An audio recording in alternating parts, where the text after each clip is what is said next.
Please take your seats. The program will begin shortly.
Welcome to Politico Policy Outlook Transportation. Please welcome Editorial Director of Politico Live, Stephen Overly.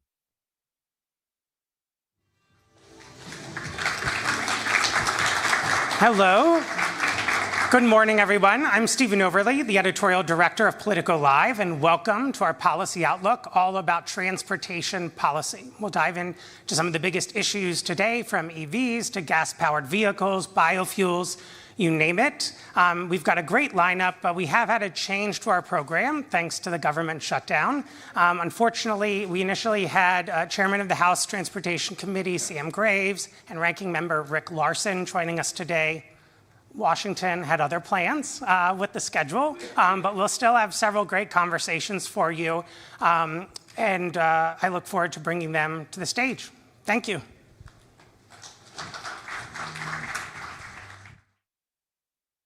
Please welcome Politico Deputy Energy Editor, Ben Lefebvre.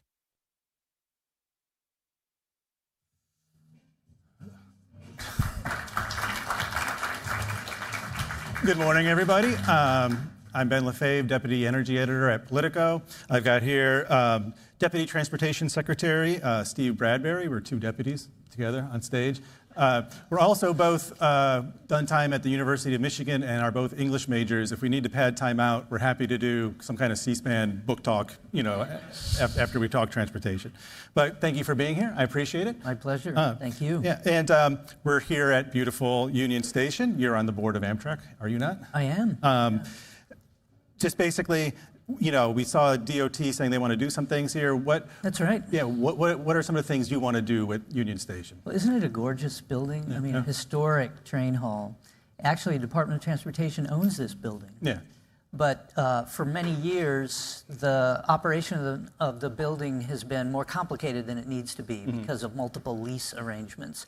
So we're taking action to clarify that, reorder the relationships among the Department of Transportation, the Union Station Redevelopment Corporation, which was set up in the 1980s to actually operate and manage the station and keep it up in terms of state of good repair, and Amtrak, one of the main users of the station. And that will really help put the station on a solid financial footing, where our goal is really to maximize the use of the station, the economic vitality, the revenue generated by the station to help maintain it. It's really got some pretty serious capital needs which need to be addressed. So we're going to have a financial stabilization plan in place.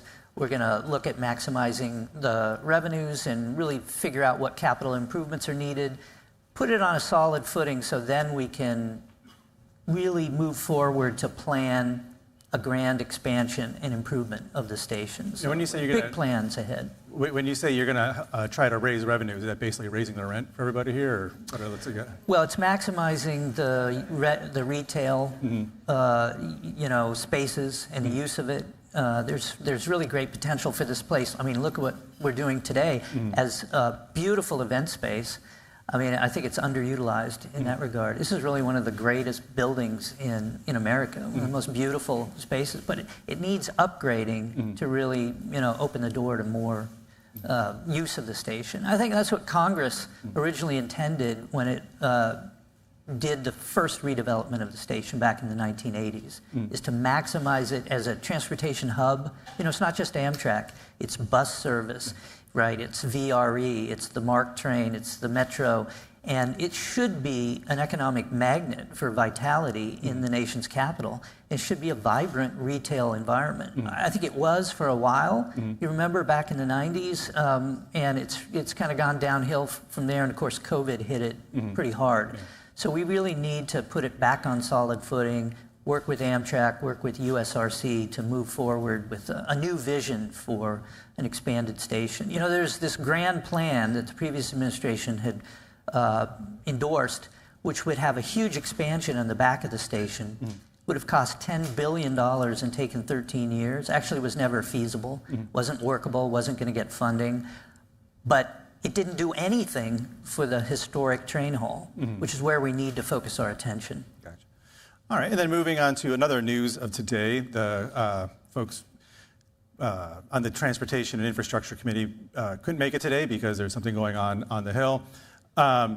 the talks over a shutdown. We saw in Politico, we reported that there was a memo from OMB saying agencies, including, I would assume, DOT, should be thinking of RIF plans, reduction in force plans, in case there is a shutdown. Are you working on one? Well, we're responding and working with OMB and all the lapse planning efforts. I'm going to let the White House and OMB talk for the president on the shutdown effort. I will just say it would really be very regrettable if the congressional Democrats insist on shutting the government down. I mean, I thought they were pro-government. I thought they believed in government being a force for good for the American people, and I don't know why they would want to shut it down. I helped manage DOT through a 5-week shutdown in 2018, 2019. So it creates a lot of difficulties. There are aspects of our operations that are really essential for the American people that we will keep running. And different modes of DOT have different funding sources, and some will keep operating. But a lot of important offices and functions will need to be shut down during a lapse, and it's very regrettable, and I hope it doesn't happen. Well, I know Secretary Duffy had already promised an RIF plan by, I think, May. We haven't seen anything yet. Are you hoping to use the shutdown to implement that or to get that one done? Well, we have management plans. It's really important for the president to do more with less. There are greater efficiencies we can be achieving within DOT. So this is a long-term plan. But it is the case that a lapse in funding, a shutdown, might trigger a need to look at those actions on a quicker basis. Like more quickly RIF, because it was promised in May. I mean, we can make it more quickly tomorrow. If there is a shutdown. But no RIF plans to announce right now? Well, again, we're working with OMB on all the lapse planning. Okay. So. You guys also hired a bunch of air traffic controllers. Does the threat of an RIF make it harder to recruit people or to keep them? I don't think so. This is a big push. I think the Secretary's been very upfront, very clear on how much this is a high priority for the department, for the president. And we're going to continue to train our air traffic controllers and feed the system. We keep the air traffic control system operating during a government lapse. That was something that we worked on in 2018, 2019, and that's a critical support system for major sections of the nation's economy. And we're not going to let a lapse in government funding undermine those activities that are so critical to the functioning of the economy. Do the controllers get paid during a shutdown? No. Well, it always depends when you're in a particular area of a department what the funding source is. And it's actually not that simple. It's rather complicated. But the basic idea is if the component loses its funding lapses, the employees will still be expected to come in and work, even though they're not getting paid in their regular pay cycle, because they are essential to the functioning of that component, which is in turn essential to life and property and safety, for example. So functions of the department will continue to operate that fall into those categories, even if the employees are not paid in an ordinary cycle. Now, Congress has made it clear in the law that once a lapse ends, they will be paid all the back pay they're owed during that duration. So, for example, I will not be paid if there's a lapse, but I'm expected to continue working 24/7. Well, I think we were talking about the office. If you're an air traffic controller, you're not going to get paid. Your job might be under threat, or at least your support, people supporting you might be under threat from a reduction in force. I don't know, is anybody here planning to fly out of Reagan or Dulles like next week? Yeah, I might want to rethink that. The air traffic controllers will be on the job. Yeah. The safety of the system will be the top priority, as it always is. So I wouldn't suggest there's any reason to fear from a lapse in terms of the operation of the air traffic control system. I mean, Ben, that's a critical system for the nation's economy, for the safety of the American traveling public. That's an essential function that will continue to support protection of life and property. And those air traffic controllers are a dedicated professional bunch. And I saw that in the 5-week lapse from 2018 to 2019. even without regular paychecks, they all continued to work. We kept the system running. And I really think they are, great Americans. It's a great model, and they're highly professional. So I wouldn't suggest there's reason to fear for the traveling public. Okay. Now we can move over to cars. Today is the last day of the EV tax credit. If anyone wants to run out right now and grab one, today is your last day to get that. Well, I'm thinking about it. What kind of car, do you own a car? I do. What do you have? I drive an import, but used car. Oh, used car? Okay. Well, what is it? It's all right. I'm not here to advertise models of cars. Oh, okay. All right. I will say, though, that, the automobile is critical. I mean, we are the transportation department. We look at all the modes of transportation, but Americans love their cars. And it's sort of the individual freedom machine in America. People love individual mobility and controlling their own destiny and where they go. And so we know how important the car is for Americans, the state of good repair of our highways, all the infrastructure investment that goes into that. But I suppose you're going to ask me about fuel economy and fuel economy standards. That's a critical aspect of our regulatory authority that we're very focused on. I wasn't asking you about that. I mean, we'll get back to EVs in a second, but since we're talking about CAFE, is CAFE going to be enforced or no? CAFE is going to be enforced. We're in the process, as the Secretary has directed in his memos, and we published a final rule explaining our view on the application of the legal standards for the fuel economy program, the CAFE program, and we're in the process of resetting all of the CAFE, the corporate average fuel economy standards for U.S. light duty vehicles, passenger cars and light trucks, from model year 2022 through model year 2031. All the current standards that are in place for all those years that are still open for compliance purposes, we're going to reset all those standards in a way that we think is much closer to what Congress intended for the use of the program. We're going to focus on what standards are actually realistic for internal combustion engine, gas-powered and diesel-powered vehicles. We think that's what the program was intended to focus on, because Congress made it clear we're not supposed to take into account the fuel economy of electric vehicles or alternative fuel vehicles when we set those standards. And unfortunately, I think up till now, in the previous administration, those standards were used as a regulatory lever, as a coercion to force the auto industry to convert more of their production to all-electric vehicles, or to accelerate that transition in a way that we think is not consistent with what Congress intended for the fuel economy program. So we're going to go back to the way it was supposed to be and reset all those standards so that they're actually realistic to be met. So when you say reset, you mean lower them? Make them more real. They will be lower than what the previous administration set because they have to be realistic for internal combustion engine vehicles to make. I think the standards that had been set are getting to a level where it's just, frankly, as a practical matter, impossible for internal combustion engine vehicles to meet those standards. And so, therefore, the standards are applied on a fleet-wide average basis.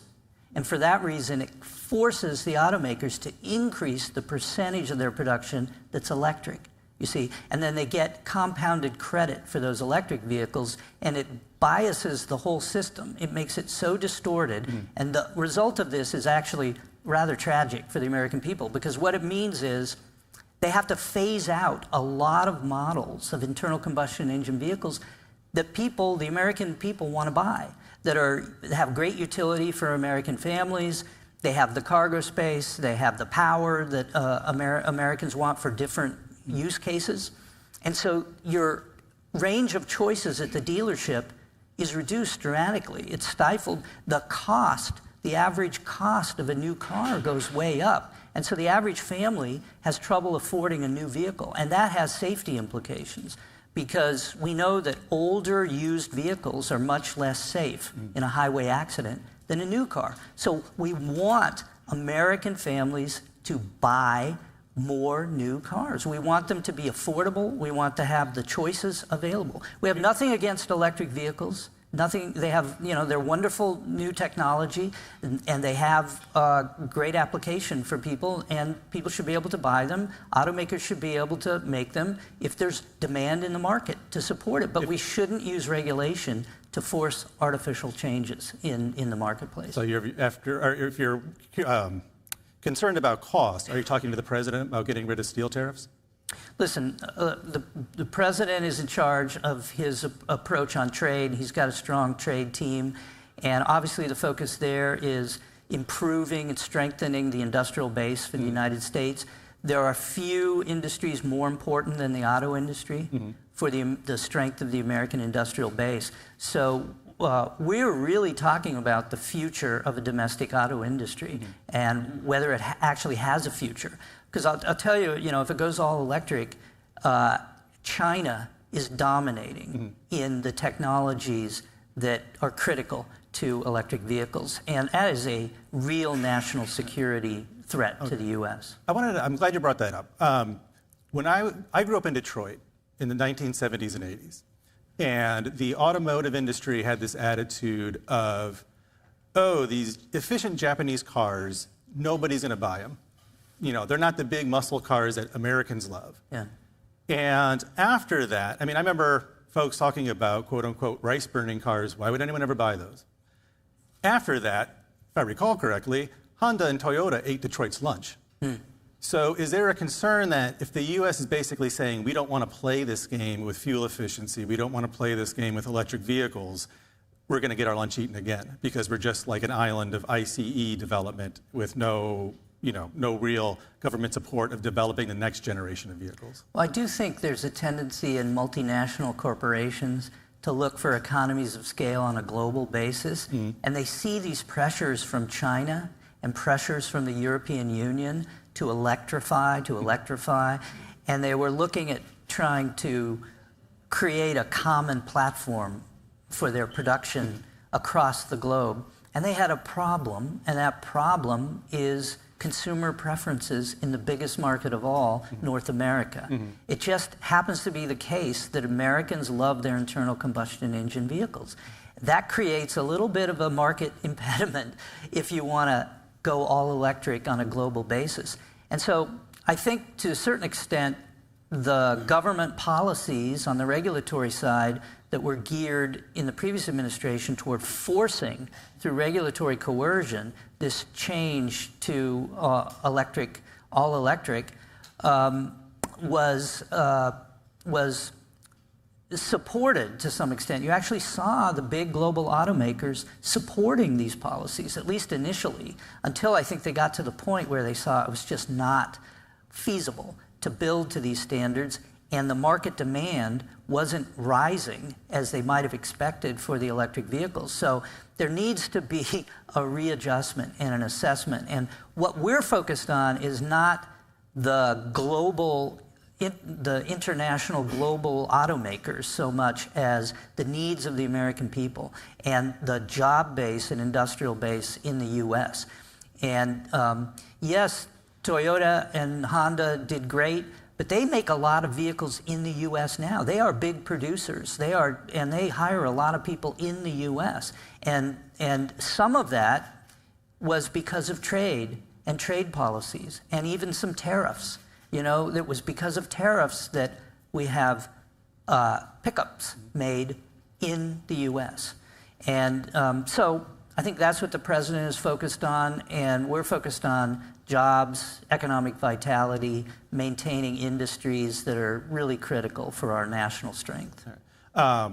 Speaking of maintaining critical industries, we saw our reporters have been reporting on a situation where there is a lithium mine in Nevada that the first Trump administration approved the opening of the mine. Biden administration approved a loan for the mine. This is going to be making lithium for batteries, including the ones that go in EVs. And then the second Trump administration has now said they are, before the loan has gone out, taking a look at the whole thing and now saying they want a 10% equity stake. Where you guys fit in at DOT is that the other partner in the mine is GM. So are you comfortable basically with the federal government taking a stake in a project that also involves, I think one of the largest U.S. automakers. Well, listen, the production of critical minerals, including minerals that are needed for electrification, the new electric technologies, this is a national security need for the United States. As you know, China happens to dominate almost the production and supply and the processing of almost all of these critical minerals. So when you talk about moving to technologies that are dependent on batteries, lithium-ion batteries and other technologies that require lithium, copper, cobalt, these are all minerals, the production of which is controlled by foreign nations for the most part, that are not always friendly to the United States. And then most all of these critical minerals get processed through China. So we are just so dependent on China. And so I think the president sees very clearly that this is a national security chokehold that China has over U.S. in terms of dependency on these minerals to help support these new technologies. So, we obviously support the president and his approach to addressing these national security needs. Are there any other projects you think the government should take private equity stakes in, like more transportation-related projects? Well, are you guys making a portfolio book or anything? For the most part, we are in the business when it comes to infrastructure and transportation projects of providing financing that might not otherwise be available in private markets. So as you know, we process and manage a lot of grants. We've been working through a huge backlog of announced but unsigned grants, announced but unobligated grants that the previous administration left us, kind of a historic backlog. And the secretary has been very focused on working through that backlog, making sure they're all consistent with law and with our policies and moving those forward. And we're almost through with that huge backlog. But I'm not talking about grants. I'm talking about taking stakes. We also provide financing. And we have a very active financing office through our Build America Bureau. And very creative, very good underwriters and analysts. And so we provide pretty creative and innovative financing for a lot of big infrastructure projects. And a lot of those projects involve P3, public-private partnership investments, and opportunities for revenue. What we're focused on is ensuring that there's a solid financial case so that the U.S. government gets paid back on the loans that it extends, and so we don't incur significant investment risk. There have been rare cases where, because a project some issue has happened, we've ended up in a semi-ownership role of that, but it's pretty rare. And that's not the way we're sort of focused on it going in. We're focused on providing financing in creative and innovative ways that might otherwise not be available from the private market to enable infrastructure projects and attract investment so that there may be a return for those investors who are coming in. We're not really focused on, creating some profit opportunity so much for the Department of Transportation. Well, the rest of the administration seems to be going that route. So, you've got the president is a deal maker, and the president takes fresh approach to things. And do you feel like DOT's got to do something to get on the president's good side? Got to make some investments? I think the Department of Transportation is in great standing with the president. One of the things that gives us tremendous energy and confidence is that our Secretary Duffy, has a really good relationship, close relationship with the president. And I'll tell you, the president is super interested in what the Department of Transportation does. He's very focused on infrastructure projects, big, beautiful building projects, things like Union Station. We have a grand plan to transform Penn Station in New York. That's something that's very close to the president's heart. And Secretary Duffy is very excited about that. So, it gives us a lot of energy. It's really a great department to work for and a great place to be. Now, you mentioned grants. DOT has canceled some grants and clawed back some previous grants that the previous administration has gone through, including, I think, for bike lanes. Is that correct? Well, we think the previous administration was using, we got a flood of funding, money, under the IIJA, the Infrastructure Investment and Jobs Act 2021. It's just a huge flood of money. We are still managing that wave of money. And they were putting a lot of that money into programs and policies that they supported that we think were, in many cases, a distraction from the real transportation safety-related need for the project, and that actually was a waste of money. And so climate policies, DEI, social justice objectives. Bike lanes? Which one were bike lanes? Bike lanes, listen, is that really a federal government? Is that a major federal government priority? If we're talking just about a bike or pedestrian lane, I think that's traditionally one would think that's more of a local interest. We're not opposed to bike lanes or pedestrian lanes. In many cases, if it comes with, for example, a roadway improvement, and you've got a lane to separate pedestrians and bicyclists from the highway, that's a good, strong safety need, and it may go along with a project that is of regional or national importance and is a good thing for the federal government to put federal money in. But if you're just talking about a small local interest on something, I think what we need to make the optimal use of the precious federal taxpayer dollar. And we can't just be throwing money at everything that sounds like a good idea. And so we're really focused on that. And I will say, we're working with Chairman Graves and other members of Congress on ideas for surface transportation reauthorization, which is up for reauthorization next year. This IIJA money is running out at the end of the next fiscal year, and these programs need to be reauthorized. And we're collecting ideas, working with the President and OMB on what might be a package of proposals that the President would endorse. But basically the idea is reduce the number of programs, reduce the number of federal strings and bells and whistles required of state and locals, give greater flexibility to the state and local jurisdictions in the use of the Highway Trust Fund money, for example, more focus on formula money than all of these competitive grant programs.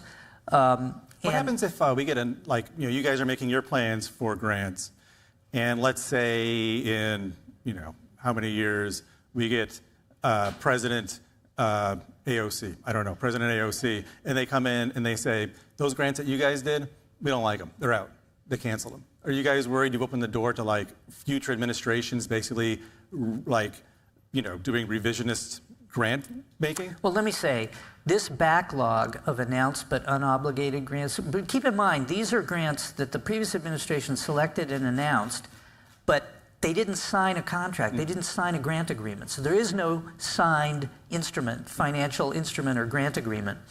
And so it was incumbent on us. We had to take a hard look at this huge backlog. There were 3,269 of these grants that were dumped in our lap when we came into office. This is historic. I don't think this has ever happened. And something like 1,000 of them were announced just between Election Day and Inauguration Day. So it took us weeks and months to take a look at these to ensure that each of the grants was consistent with the grant program, the purposes of the federal statute, the authorization for it. We also had to look at the grant agreements. Unfortunately, the previous administration had loaded up every grant agreement with their own social justice priorities, none of which were required by statute. So every one of those grant agreements had an exhibit on racial justice and climate change and equity, et cetera. Unbelievable to me that you would put these requirements in these grant agreements for the state and local grantees. So we had to clean that up and create new templates for our grant agreements. That took a while. And then, yes, we had to look at ensuring that each of the grants was consistent with the law, advanced the policies and priorities that we thought were appropriate, that were consistent with the President's agenda. And we're working through that. Of those 3,269, we are just about at around 3,000. We have worked through them. And the great majority of them, Ben, are moving forward. We're moving forward to sign grant agreements. We have about 1,500 or so, I believe, that have already been signed. We're moving as quickly as we can.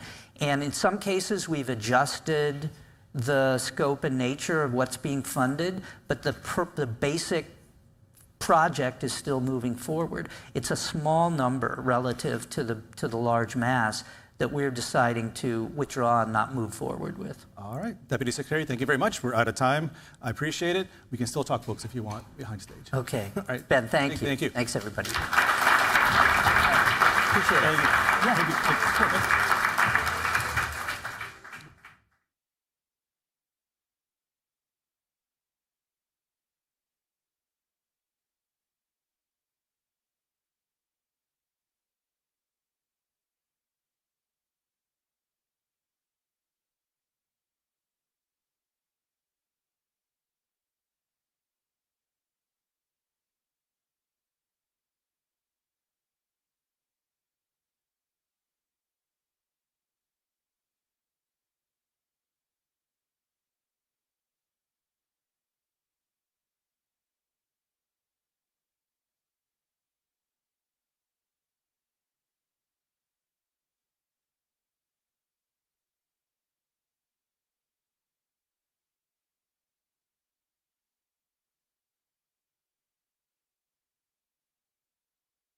Welcome back, Editorial Director of Politico Live, Stephen Overly.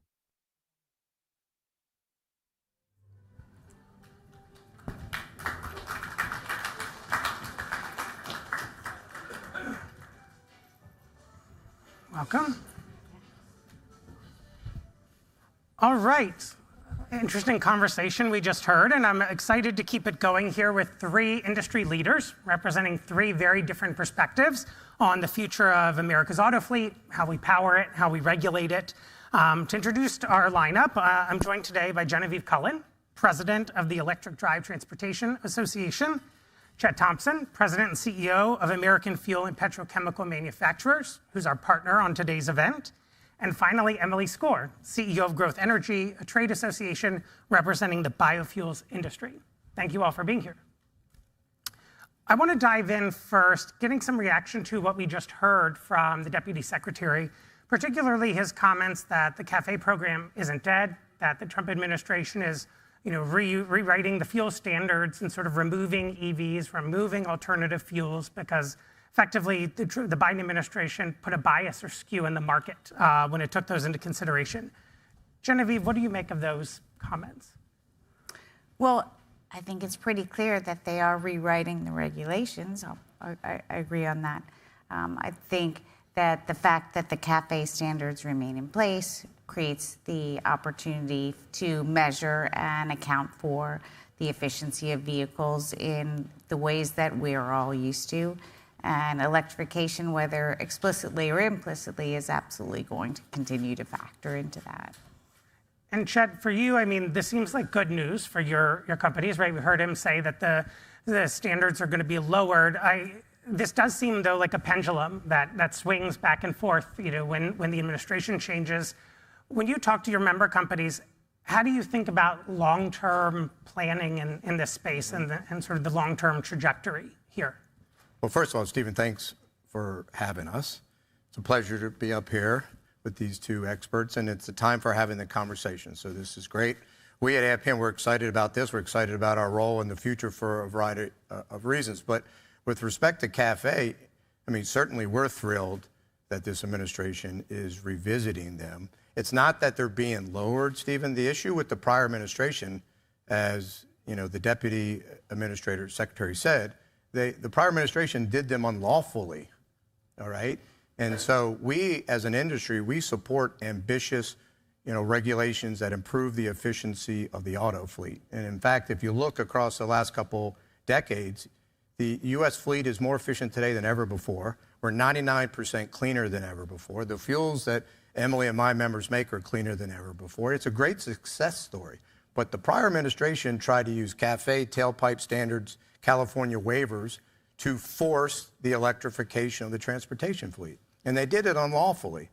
And so it's not as much that we're concerned with precision what the standards are, but we should expect the agencies to do it the right way, the legal way. And that is to let's look for aggressive standards that can be achieved by whatever powertrain we're talking about. Let's set standards and we'll go about meeting them.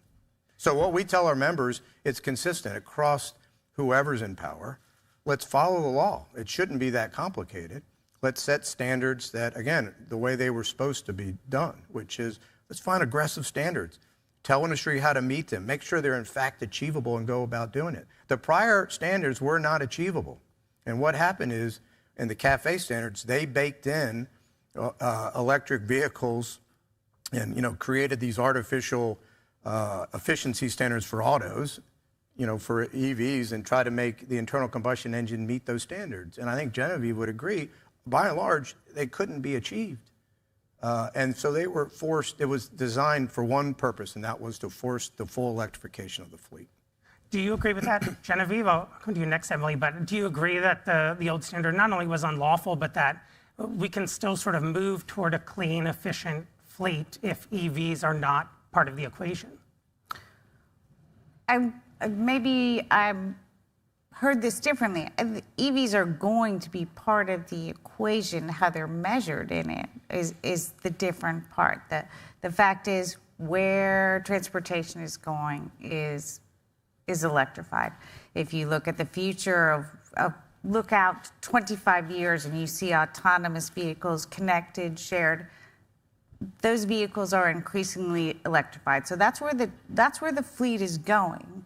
Standards need to change and calibrate with market and technology and demands, and that's where we are now. But regardless, electrification is absolutely part of that. Emily, where's your sort of view on this? I mean, if, especially, under the One Big Beautiful Bill Act, enforcement of the CAFE program was removed. I mean, will we still move toward efficiency? Do automakers still have that incentive? Well, I think we just heard, and thank you, I'm thrilled to be on stage. This is going to be a fun conversation. I think we just heard the Deputy Secretary say they will be enforced. And what you're seeing, whether it's CAFE or California waivers or other transportation fuel vehicle policies, what the administration is signaling is we want to make sure that the regulations and the rules are consistent with market dynamics and what the market is going to be ambitiously able to achieve. So, I agree. I think Chet makes some really good points. I would add, what we have long advocated is that regulations should be technology neutral. And so what we very much appreciate with this readjustment is you're taking your thumb off of the scale where you're saying we're requiring one specific vehicle technology. We want to say, here's the target, here's the standard, let everybody compete fairly, and then let the consumer be able to choose the vehicle and the fuel mix that's going to be right for them. Speaking of, the market, we do see right now some states still pushing for standards that the Trump administration is walking back, namely California, right? Obviously, that's the big fight.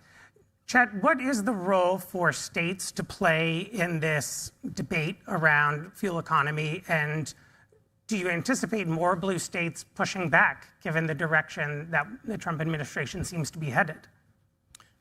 Well, look, the role of the state shouldn't be in debate right now. The Clean Air Act speaks to this directly, and it's spoken to this since the 1970s, and that is states are preempted from establishing new emission standards for automobiles, with one exception, and that is California.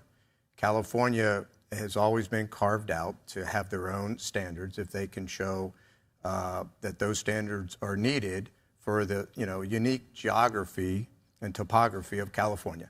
In essence, they were carved out for smog standards, okay? And so when California tried now, most people don't realize this, Stephen, that California passed a rule that was going to ban the sale of internal combustion engines in 2035. Okay, 12 other states followed suit. That's 40% of the new car market. That was never what the carve out for California was intended to do, okay? California was never intended to be given that type of authority over the U.S.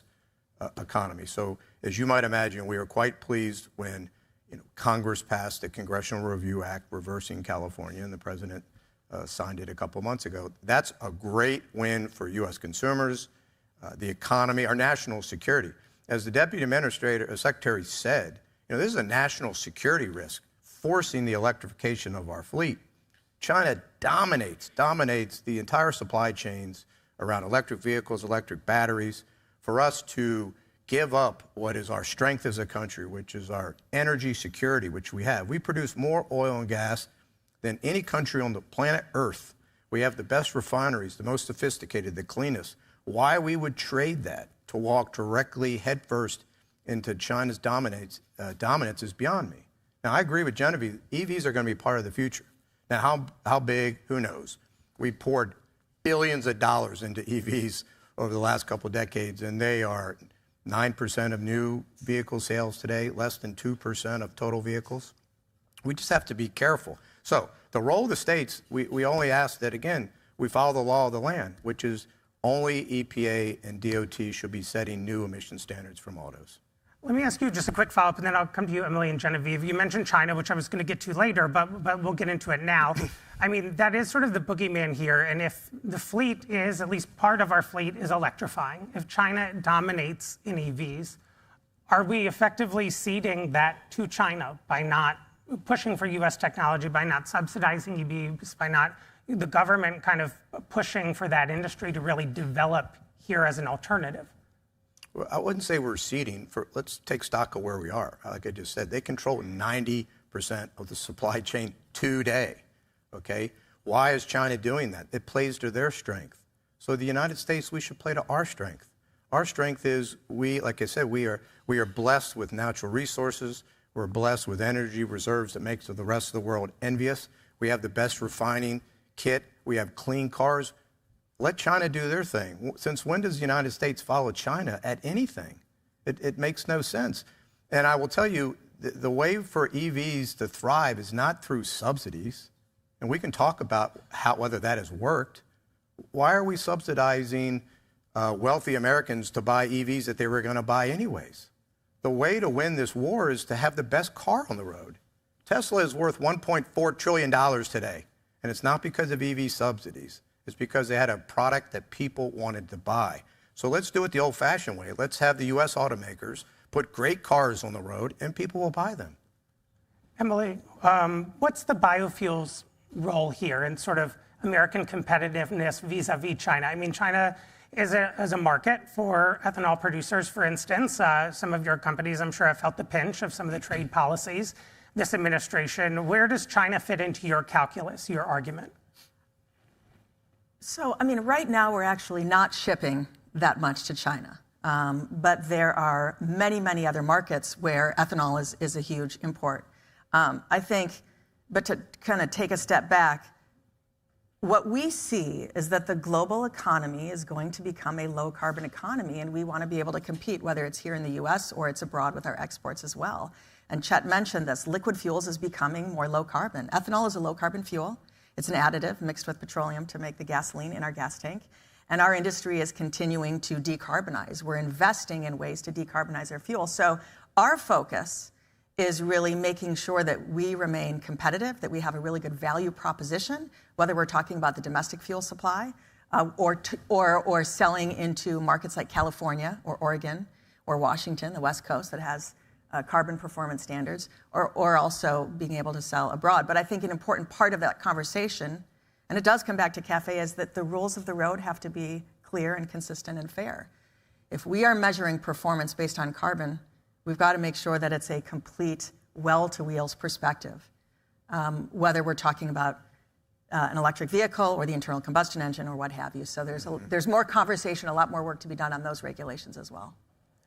Genevieve, from your perspective, I mean, is your industry supply chain too dependent on China? Is that a real vulnerability, or do you see things differently? Well, if I just want to back up to what Chet said, and the fact is, America's real strength is innovation, and the technology underlying electric transportation was invented in the United States.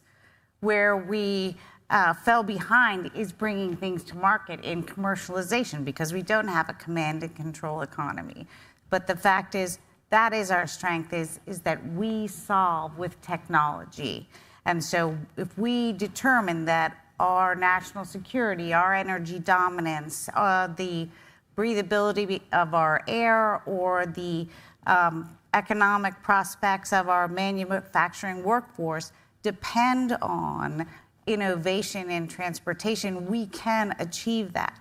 And I would turn your telescope around. The fact is, We don't walk away. We double down. We need to absolutely compete. This is where it's going. We can't just live with a static technology profile. That's not the formula for succeeding or for leading global markets. Well, let me ask you kind of on that note. I mean, we're meeting on a day that is maybe a bit bitter for your industry. The EV tax credit expires today. Is the U.S. Retreating as kind of an EV market in your demand, or in your view? Will the loss of this tax credit have a real heavy impact on the demand for EVs in the U.S.? Well, there's no getting around the fact that taking away incentives slows demand. But the other thing that's true is this market and this demand preceded subsidies, and it will continue after subsidies. So it does slow the market in the near term. It's why we advocated for creating subsidies. It's how do we get a foothold in a market that's 120 years ahead of us. But the fact is, the trajectory remains the same. The acuteness of that angle might switch a little bit, but the trajectory doesn't change. And then, Chet, from your perspective, for gas-powered vehicles, if more of the fleet is electrifying, does that, I guess, has a tide turned that you can delay but not stop? What does that mean for the future of your companies? Well, a couple things. One, we're not anti-electric vehicles, to be clear, right? We're anti-government mandates, as are most U.S. consumers. And we've found that out over the last year and throughout the elections. Consumers do not like to be told what kind of car they have to drive. And that's pretty clear. And people love their gas cars. They love the freedom and the mobility that comes with it. They love with the affordability and reliability, the fuels we provide, to be sure. And my members, just to be clear, we have a lot that we're united around. Our members make electric vehicles possible. We make part of the minerals that go into electric vehicles. We make battery components. We make all the plastics that lightweight and make electric vehicles safe. So petrochemicals are firmly entrenched in the EV market. But again, we're just going back to the government should not dictate this, okay? This isn't about EVs. It's the role that the government should play, all right? We're on the verge of a government shutdown. We're $37 trillion in debt, and we're talking about whether the government should continue to subsidize the purchase of electric vehicles. Until a couple years ago, Stephen, 80% of all EV subsidies went to households making over $200,000. Okay, the majority of electric vehicle owners today are second, third car owners. This isn't the driving force behind why people are buying them. Great technologies. If they work for you, buy them. Buy 10 of them. The issue is, to what extent do you put the thumb on the scale? We are confident in our future in a world with EVs and without EVs. Every objective analysis shows that liquid fuels, biofuels, petroleum fuels, internal combustion engines, we're going to be here for many, many, many decades to come. Consumers love their electric vehicles. Their ICE vehicles. Some love their electric vehicles. But it's going to take time. And so this isn't like we're fighting to stop it. Our beef has always been about, listen, the prior administration passed a tailpipe rule that not a single internal combustion engine car on the road could meet. Not a single hybrid could meet. Think about this. No one knew this was happening. The prior administration was trying to destroy an industry that makes us energy secure and is trying to make it impossible for people to buy internal combustion engine cars. It's preposterous that we are allowing this to happen. California, same thing. So you talk CAFE, it's the other rules that were actually more dangerous. All we're trying to bring is balance back into the transportation mix.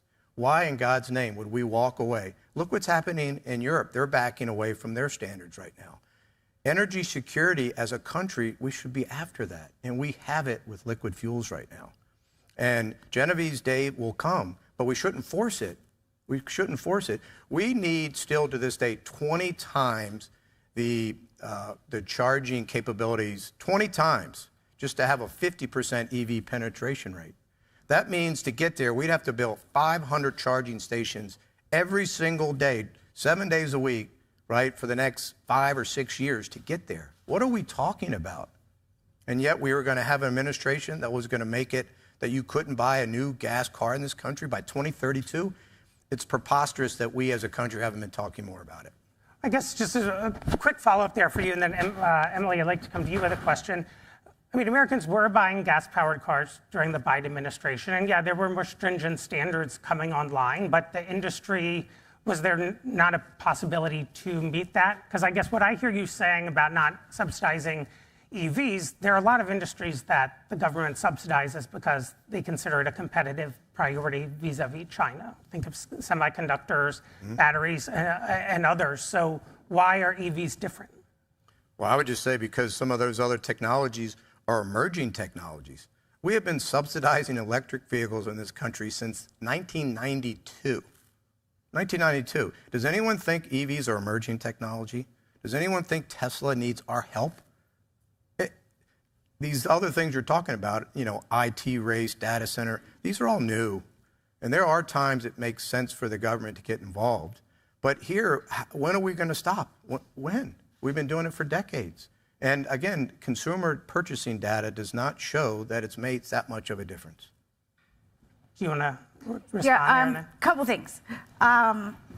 The first electric, the modern era, if we're talking about, not talking about EV1, we're talking about commercial scale EVs. The Volt and the Leaf came to market in 2009 and 2010. The EV credits, the first iteration of them was 2008. We have been investing in R&D, obviously for longer than that. And there, you know, as you are aware, right, the 2005 credits for lean burn diesel, for flex fuel vehicles. We do have a history of supporting emerging technologies, as you said, but plug-in commercial light-duty vehicles been on the market for, we're talking since 2010. So, and you know, obviously we have been investing, for instance, in our exploration, our royalty rates, our depreciation rates for oil for well over 100 years. So I don't think time is the best argument here. I do want to talk about renewable fuel standards. And this was where I was told the real fight would be today. So I'm excited to get into that. You know, the EPA has proposed new requirements that aim to, in some ways, boost biofuel production. Emily, would you look at what this administration is proposing around renewable fuels? Is this a boost for your industry? Is that how we should be looking at it? It is. And, you know, you go back to day one of the administration you look at some of the executive orders where the administration sent a clear signal. It supports biofuels like ethanol. I represent the ethanol producers because it's going to be good for energy dominance. It's going to be good for energy security. We have a supply chain within the ethanol industry that essentially starts and stops on U.S. soil. So when you look at kind of America First prioritization, that's something that we squarely fit in. And we help keep fuel prices affordable. So for myriad reasons, you know, we're part of the administration's agenda. Importantly, the renewable fuel standard, if you go back, we just celebrated our 20-year anniversary, and you look back at, you know, what was Congress thinking when it passed the law? The importance of maintaining a strong farm economy. U.S. ethanol is a fantastic market for U.S. grain. It's a very important market for the American farmer. It's good in terms of decarbonization. It's good in terms of, you know, diversifying our energy mix and making sure that we have energy security. So, you know, the volumes proposed by EPA are the strongest volumes ever. That's very encouraging. It's demonstrating confidence that the industry is going to, and the marketplace is going to respond appropriately. So yes, they haven't been finalized, but I think the administration is sending a good, strong signal. And I would add, the state of the farm economy really needs it right now. So it's headed in the right direction. Yeah. I mean, I guess as a follow-up there, is this the administration sort of putting the thumb on the scale for biofuels in the way, you know, some are saying the Biden administration put its thumb on the scale for EVs? I would say there are real differences here. And we have the capacity today in the ethanol industry. We're sitting on idle capacity to absolutely be able to meet these blending requirements. And Administrator Zeldin has said on the record many times, and he was during his confirmation process, the question was, you know, about this, and he said, well, we're going to make sure that this reflects market dynamics. And that's what you're seeing with this administration, is they want to make sure that consumers have choice in the vehicle, that they have increasing choice in the fuel mix. and that the standards are ambitious and achievable. And you see that in the volumes proposed. Chad, I believe the word I saw AFPM use to describe the EPA standards was nonsense in a statement. Do you agree that this is responsive to the market, that the production, the demand is there for more renewables in the mix? Well, let me start off by saying something positive. Emily and I have a great working relationship. We agree on lots of things. We agree on the important role that liquid fuels play. As you might imagine, we don't see eye to eye on the full aspect of the renewable fuel standard. I'll pick up on the market dynamics. There's a little bit of the similar things going on. Like, this administration clearly is concerned about the ag community, and that's great. I understand it. But the bottom line is this program, Emily said this is ambitious standards, something to that effect. Look, what it is the most expensive RFS in the history of the 20-year program, okay? This year's program is going to cost consumers $70 billion. So let's just identify it for what it is. This is double the most expensive, the prior most expensive year, which was a couple of years ago. $70 billion. And part of it is, listen, my members produce ethanol. We blend ethanol. Ethanol is a great product. The problem is these standards trying to force more ethanol into the market than the market and consumers want at the moment. EPA recognizes this. So not to get too weedy, but all of our fuel today is mostly E10. It's 10% ethanol. That's about 13.8 billion gallons of ethanol. It's a lot, okay? That's great. But they're trying to force 15 billion in, and it can't be, the consumers don't want it, the market can't handle it, and that is causing the program's cost to double. Listen to me, double. If the administration wants to half the cost of the program, all they have to do is match ethanol volumes to the actual ethanol demand. And if that demand continues to increase over time, then increase the volumes. But right now, they are trying to force too much ethanol into the system right now. But again, by and large, there's other parts of the program that work. And again, we do work a lot together. We disagree about this aspect of it. Emily, is the administration trying to force too much ethanol? I mean, are they overshooting what the market actually wants?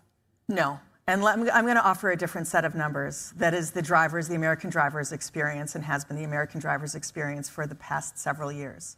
If any one of you has the good fortune of pulling up to a gas station that offers you maximum fuel choice, you could put a fuel in your car that has 0 ethanol blended, 10% ethanol blended, or 15% ethanol blended. And most fuel is 10% blended.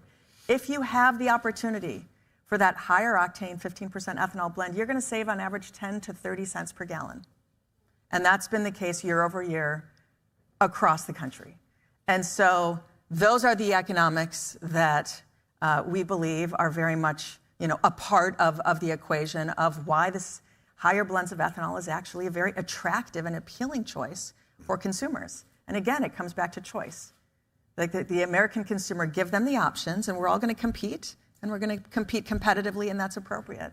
But that's where we see the marketplace going. If it really was just options, you would have no complaint. If you really did give consumers the option to pick. And by the way, if you put a gas station out there in most places and gave them the option of E0, we see this, the cars line up around the block for E0, to be clear, okay?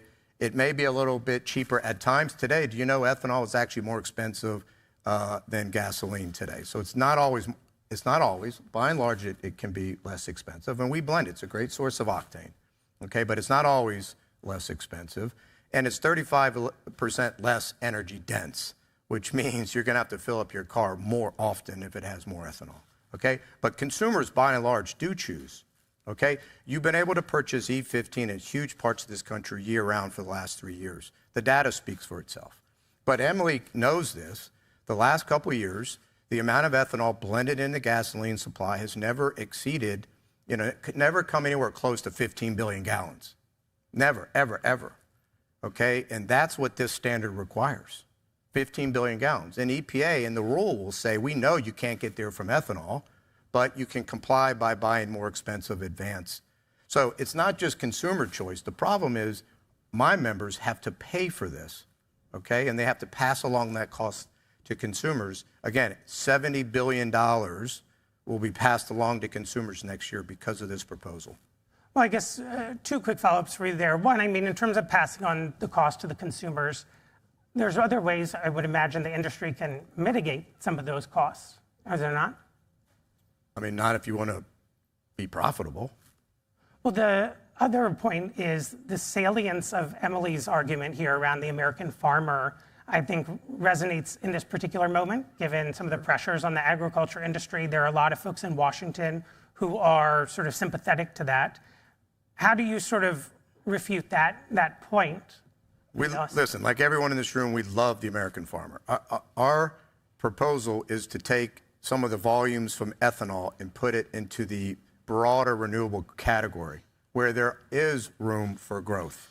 Right now, it's not a bad thing, it's a reality. There's only so much ethanol. We have a country where our gasoline use is declining, that's a fact. Okay, so there's less gasoline into which to blend ethanol. It's a shrinking market. It just is. And so we're not trying to take away from the entirety of the program, but trying to force and pretend that as a country we're going to use 15 billion gallons of ethanol, again, doubles the cost of the program. I mean, it makes no sense. Can I just add a comment on availability and supply? Yeah. All right, USDA's own analysis, we are going to have a record crop of corn this year. 13% higher in yield than the previous record. 1.5 billion bushels more than 2 years ago. We have supply, we have ample supply.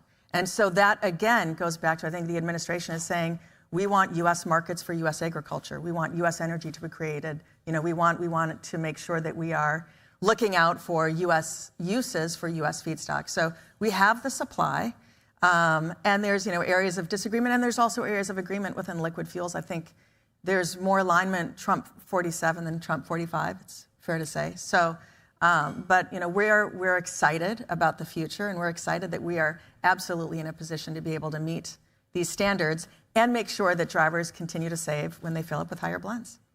I want to close us out. I just want to come to each of you quickly. Since we have three different industries represented here, if we were to come back together a year from now and have this conversation, how different do you expect the market will look for your companies for the fuels and the power that you're producing? Me first? Yeah, sure. We'll go down the line here.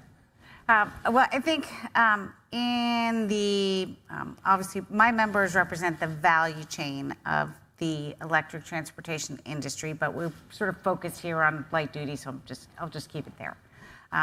So in the next year, what we're seeing is just recalibration. So car makers are looking at offering more products in the, say, $30,000 mark. We're looking at changes probably in state policies to help consumers gain awareness and access to newer technologies. I actually think the market will, I think right now we're all looking at a lot of uncertainty. There's a lot of change from tariffs to all sorts of policies in the transportation market. And I think it's sort of makes people hesitate, makes uncertainty is not something consumers like. So I think once we do have clarity, whatever that clarity is, clear, consistent, as Emily said, achievable, credible standards, some market certainty, where's it going, then I think that the consumers will continue on their path. They'll get what they are interested in. And in the case of my industry, there's currently there's 180 plug-in models to choose in today. There's, in August, the sales percentage was over 11%. Will that go down in the loss of credits? It will, but the fact is that the demand after a little, the uncertainty created by change recovers. Chad, a year from now, how different will things look for you?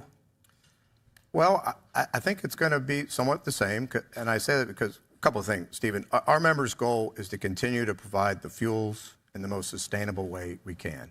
Okay, we're bullish about the future. Like I said, data shows consumers want ICE vehicles. They want our fuel. Our fuel is the most cost-effective, reliable fuel on the market. It plays to the U.S. strength. We are world powers in producing this fuel. We need to get behind that. It's what we do. We make more fuel in this country than we use, and then we can supply the rest to our allies. It's incredibly important from national security. This is what differentiates us from other parts of the world, is that we are energy secure in North America, and we should be proud of that. And then finally, it's because we also have a really good environmental story to tell. Our products are cleaner than ever before. Cars are cleaner than ever before. So a year from now, I would say something similar. We're bullish on the future. We're going to add 2 billion people to planet Earth in the next couple of decades. The middle class is growing by the second. They all want modern amenities. Okay, and our products, our petrochemicals, our fuels make modern life possible. We're going to be around for a long time to come. Emily? We're very excited about the future, both in terms of domestic demand, but also in terms of global demand. And so this point a year from now, more drivers are going to be using higher blends of ethanol domestically, and our exports are going to continue to grow. We are on track to have a record export level this year, and that, to Chet's point, globally, you have a growing middle class. You have a growing appetite for affordable, low-carbon fuel. And so we are excited by the opportunities there. And some of the recent trade agreements have actually had some good upside for U.S. ethanol. So we want to make the most of that. All right, well, maybe we'll be back together in a year. Who knows? But I thank you all for being here today. And I want to thank our audience in the room and online for joining us for today's event. We hope to see you at another Politico Live event soon. Thank you. Thank you. That was so nice. Thank you Good job. Thank you, buddy. Thank you. Very good conversation.